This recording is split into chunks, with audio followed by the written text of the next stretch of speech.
सामाजिक कार्यकर्ता रश्मिता पोपेटा यांची तब्येत खालावली आहे। नवी मुंबई विमानतळाला दिबा पाटलांचं नाव देण्यासाठी त्यांचं उपोषण सुरू होतं। गेल्या 6 दिवसांपासून रश्मिता पोपेटांचं हे उपोषण विमानतळाला दिबा पाटलांचं नाव देईपर्यंत उपोषण करणार असा इशारा त्यांनी दिलाय। याबाबत उपोषणकर्त्यांशी संवाद साधलाय आमच्या प्रतिनिधी कविता लोखंडे यांनी। काय सांगाल, या ठिकाणी आजचा 7वा दिवस आहे, साखळी उपोषण सुरू होतंय, काय प्रतिक्रिया व्यक्त कराल?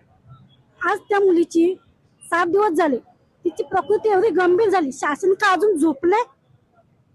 तिच्या जीवावर पेट जीवाचं बरं वाईट झालं तर तुम्ही जागे व्हाल का?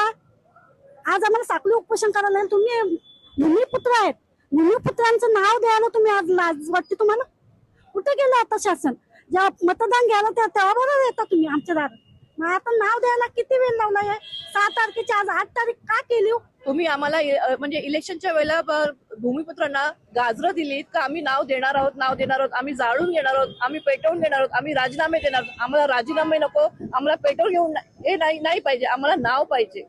हे जी तुम्ही गाजरं दिली होती ती आम्हाला गाजरं नको आहेत, आम्हाला नाव महत्वाचं आहे आमच्यासाठी। तुम्हाला तुमची सत्ता असूनही तुम्ही काही करू शकत नाही, याचा अर्थ की तुम्ही या पूर्ण गोष्टीसाठी तुम्ही पूर्णपणे म्हणजे ठरलेले आहात तुम्ही, म्हणजे तुम्ही या सत्ताधारी असून सुद्धा तुम्ही काही करू शकत नाही, हे तुम्ही दाखवून दिलेलं आहे। एकूणच आता या साखळी उपोषण जे आहे ते आता तीव्र होताना आपल्याला पाहायला भेटतंय। कविता लोखंडे, जय महाराष्ट्र, पनवेल।